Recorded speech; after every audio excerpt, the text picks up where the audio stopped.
it from there to here, right? So, when coming up, you have to understand that your story does not, where you come from, your past does not define you. Any failures you've all experienced in life, whether it's in homework, whether it's with your life, whether wherever it comes from, none of that defines you as a person, right?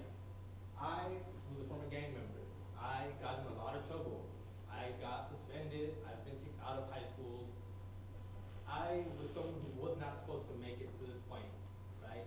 And some of you here might understand this. Some of you here might be saying the same thing. I don't, I can't make it here. I'm not smart enough. I'm not talented enough. I don't come from the right background. My parents don't make any money. My parents didn't go to college. How am I supposed to get to college, right? My parents didn't go to college. None of my family members did. I'm the first person in my family, just like many of y'all, are the first person to try and attempt to go to a university. But like I said, I started off failing. Everyone here would pretty much raise their hand saying that they have failed at something in life. You cannot hold that against yourself. You cannot allow that to dictate where your life is going to end up. You have potential, even if people don't see it, even if some people will say that you don't. I had teachers in middle school, I had teachers in high school who said, you aren't going to go anywhere. I had people in my life, I had deans and counselors at high school who said, you're probably going to go to jail, so I'm not going to spend my time trying to help you. Now, I'm not saying to say that I am special or that I did something miraculous like going to college. I got very lucky. When I dropped out of high school, because I had no other choice but to drop out of high school, I got lucky in that I found people like many of you did here to mentor me, right? I had the first time I took my GED test, I failed. I failed that test and then met someone who was willing to sit down and teach me and show me how to pass this test. So I got my GED. First time I went to college, I was at a community college in Las Vegas. My first class, it was an English class, right? Before I had taken this class, I had never written an essay in my life. I went through all the middle school, elementary school, and high school, no essays, no writing, I didn't do homework, that just wasn't me, right? I went there, I didn't know what I was gonna do. I remember sitting in that classroom and thinking in my head, I'm just gonna drop this, what am I doing here? I'm not gonna pass, I don't know how to write an essay. The first day of class, we were told, you're gonna write 4 essays for this class. I'm like, there's no way, I'm done. So I was gonna drop out. Instead, I got very lucky. I had a teacher named Judith Roberts who was willing to sit down and teach me how to write, teach me how to format an essay, teach me what a thesis was, and invest the time in making me a better student. I got very, very lucky. But one of the issues that I struggle with, one of the issues that I continue to struggle with is worrying about my past. Sometimes I wake up, even now, I think I shouldn't be where I'm at right now. I failed too much. I dropped out of high school. How am I supposed to fit in with kids who are here at this university who got straight A's and who passed all their SATs and are here because they're super, super smart? I'm not smart. I dropped out, right? That's not true though. Everyone here in this room is smart. Everyone here in this room is not dictated by their failures. You're not a failure because you got an F in one of your tests. You're not a failure because you failed one of your classes. You failed, okay. You get up and you keep going. It's not like saying that that your failures aren't something that are real. Yeah, you failed, but you get up and you try harder, and you work harder, you study harder, right? That is how I got to this point. I got lucky, I met mentors, and I studied, and I studied, and I studied. It took me 4 years after dropping high school just to get to the university. Now I've been here 3 years, that's 7 years. Just to get to a point where my peers here have only spent 3 years, right? 3, 4 years, so maybe less. That's all they did just to get their bachelor's degree. For me, it's gonna take 8 years to do, right? But you continue striving, you continue pushing. You don't allow the fact that you failed something to stop you. And I feel like that's something that I wish someone would have told me when I was in 6th grade, when I was in 7th grade, when I was in 10th grade.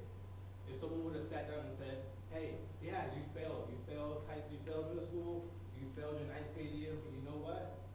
I'm gonna help you. I'm gonna be there, like the many mentors you have back here, who are going to guide you and going to step up and say, okay, how are we gonna fix this? How are we gonna make this better? How are we gonna make you study and work harder and get to the point where you can be the best possible person you can be? It doesn't even necessarily take college. It could just be that you are moving into a point in your life where you are fulfilled and happy. Because the path where I was going down, there was no happiness for me, right?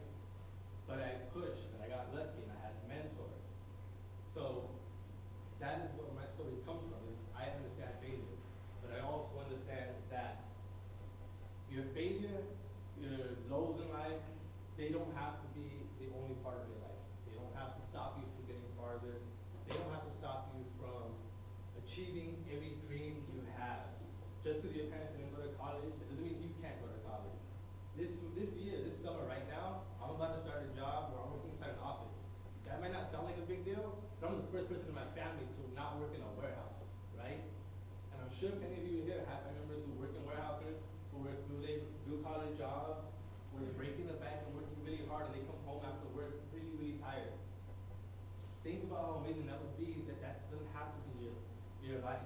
That you can push farther and move forward and achieve what your parents want you to achieve.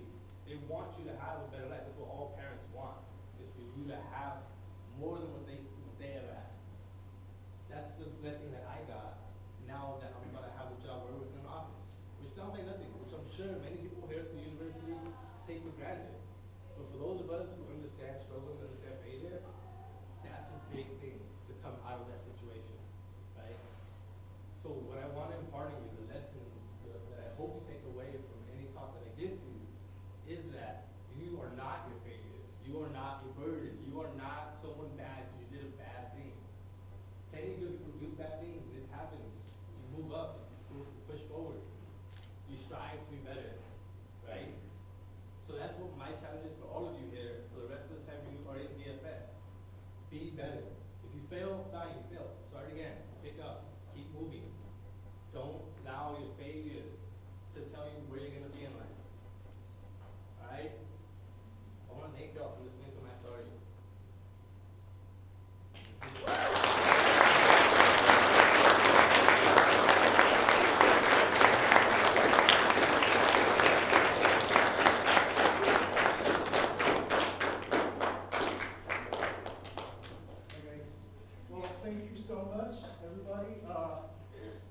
My name is Peter Lisa. I'm honored to be the president and founder of Our Story. We started Our Story 6 months ago, and so far we've been able to create just a platform for people to come together and feel comfortable and talk about personal things. You know, the first time Jesse shared his story, he got everyone in tears, you know, we're all crying. Oh no! But it was really, we felt his emotions and his pain. And what we want to let you know is that you should feel comfortable sharing your stories. You should feel comfortable talking about where you're from. I'm originally from Nigeria. When I shared my story, I mentioned how it was like growing up in poverty and having to not have the things kids had. You know, it was really hard for me, but I got to understand that that's my story. That's what makes you unique. That's what makes you special, who you are. You know, it's your story. So whatever you're going through, don't feel bad. Don't feel like, oh, it's just me. Don't feel like, oh, I'm from a poor family, or, oh, my mom does this, or this. I can't afford like a Nike or stuff. I used to get fake things a lot. Trust me. Ooh. You know, don't feel bad. It's your story. Because there's going to be a point in your life where you would have the opportunity to stand in front of people and tell them, this was my story. This was how I started. I had nothing. I was pretty much nothing. My family was nothing, but today I'm something. Today I'm a doctor. Today I have a master's degree in math. I'm a mechanical engineer. One day you would have the opportunity to stand in front of people and inspire them. So we're here to tell you to not give up, believe in your story, and don't ever get scared of sharing your story, because everyone has a story, and as we always say, your story is our story. I want to say thank you to the DFS for allowing us. Thank you, Director. I appreciate it. It means a lot to us. This is our small team. We do have a lot of people. Yeah, thank you so much for having us. We appreciate it. Miguel, Sam, thank you so much. And thanks for listening. Thank you. And this is Our Story. If you're on social media, I don't know if you guys are. Just go ahead and share on Facebook and let people know about it. But thank you very much.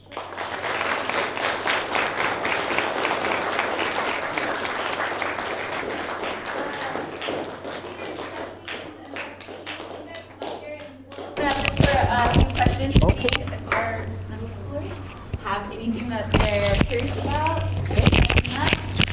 They may have mentors as well. I know y'all have. Yeah, just feel free. Ask any questions. You want to ask a question? Yeah, go for it. Tell them your name and when you were Hey, tell them your name and what school you go to. I'm Angel. I'm going to Clayton. Okay. Which one of you when you were little? Me? Okay, so I wanted to be a pilot. Funny stuff, I was actually talking about this like an hour ago with a customer because I do work at the bookstore. But initially, I wanted to be a fighter pilot, and then my dad looked at me and said, "No, you're not gonna be in the Air Force." So I said I wanted to be a pilot, and then he said, "Okay." And then I came here. I'm like, I'll just do engineering. So yeah, I started off thinking about being a pilot, and right now I'm doing mechanical engineering, and this is my last year. My name's Austin. What was the hardest part that you were doing at home? Okay, I think that's a general question. Yeah, I'll have, because we all have like difficult parts in our life, so I'll have everyone answer that question. That's a very good question, and so was yours. Hardest thing I've ever gone through in my life. Man. That's a good question. All right, I am 21 right now, and when I was 4 years old, we lost our house, and I have 6 older siblings, and we were homeless and living out of a van from when I was 4 till I was 9 years old. So that was the hardest thing. So the most difficult thing for me was the fact that I didn't have anybody who believed in me. So I got involved with people who said they believed in me. I got involved with gangs, like I said. And I did that because those people said they believed in me. What they believed in wasn't exactly a good thing. And it wasn't until later that I learned that. But it was really difficult trying to break away from that. And now it's become a difficulty of trying to still be a good college student and not keep thinking that I'm not supposed to be here. Every day it's something you think about, but every day is something that you also look in the mirror and go, no, I made it. I got to this point. I'm supposed to be here. So. Well, I think the hardest part in my life was probably, growing up and then having, a family that was once so strong together just be broken for such a long time, and then, finally after years and years of trying to figure things out, finally, reconnecting, rekindling, and finding even new family that we didn't even know we had there for us when other family members weren't. And I think that's probably like the hardest part. Yeah. And I think the hardest part for me was probably finding hope, just trying to find some sort of reason to stay inspired and to stay hopeful. Like I said, I came from nothing. Like when I mean nothing, I mean absolutely nothing. And just trying to find some sort of hope and inspiration to just keep going and to know that it's gonna pay off at the end. That I think that was probably the hardest one. Let's have a go. I'm Yasin, I'm in Georgia with Brian. What helped you guys get through those hard times? Good question. I I feel like you think, guys should bring out the tissues. For me, I had, like I said, I had 6 older siblings, and I was very, very close with them. Being outside really helped us because we were just like climbing in trees, and we were each other's best friends. But I think like the main thing was we never let it break our faith when we were struggling. We always, we're saying like the grass will be greener one day or something. We just really like held on to each other. We still loved each other endlessly. Every day was an adventure, whether we had a house or not. So I think that for me, it's really pushed me all through college as well. Just, the love of my family and my friends, and that's really important. Like I said, I got very lucky in that I found mentors.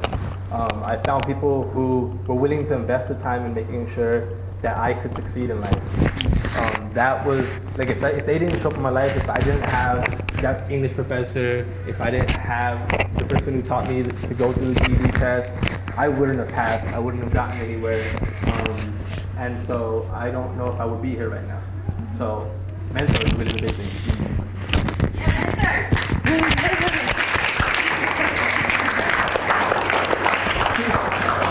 I would have to say for myself, probably finding something that you're very passionate about, even in the darkest times. Like my passion, when I was going through, some family struggles was, always music, and I wound up finding a very, a passion for music and jazz, and also just being outdoors, like Melody said. Outdoors really cleared my mind. Wasn't something I wasn't worried about at the time. It was just myself, and I just thought about what I can do focus on myself, and also my mother. My mother is probably the strongest person out there, and seeing her go through what she had to go through, and then seeing how she got through it and where she is today is just something that, you know, I look up to, and that was probably like the most, you know, inspiration that I got through that.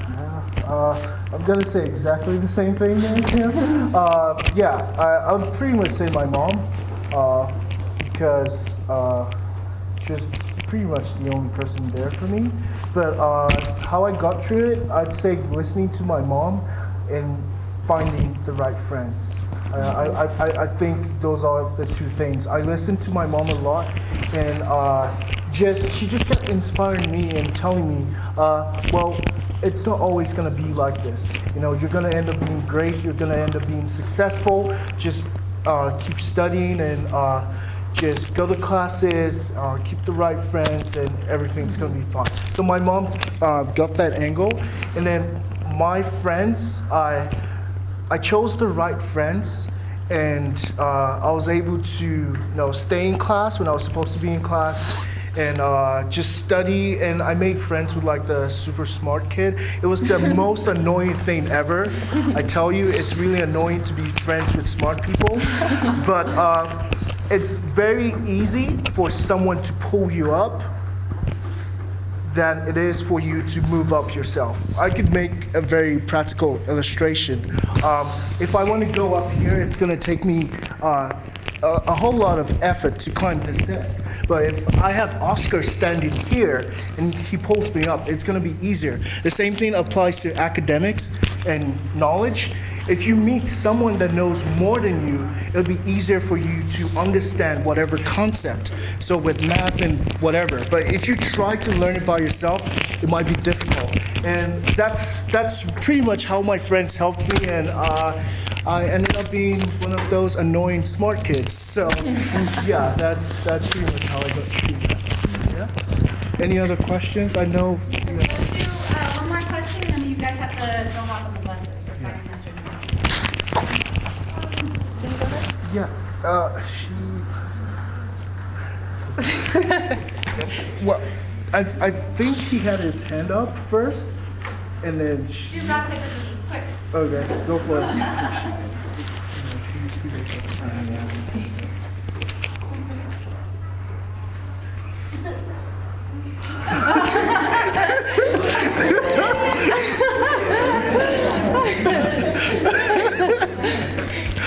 name's Brandon, and I go to Clark School. What would be like subject in school? Your most disliked subject? Who, me or them?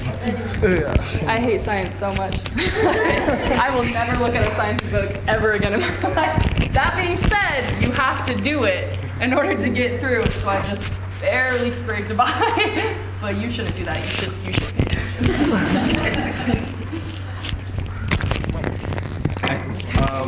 So when I was in school, I hated everything. Like I said, I failed all my classes. So I didn't like math, I don't like writing, I don't like that.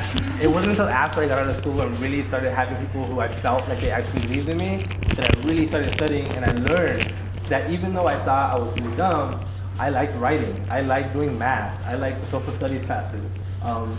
So yeah, it was weird. Kind of like going from hating everything to now I really like a lot of these subjects that I would have never thought I'd pick. So I liked everything except for math. I did not like math at all. Math was probably my worst subject. Science was all right, but math, if you put numbers in front of me, numbers and letters, they don't go together. All right, you guys, let's give them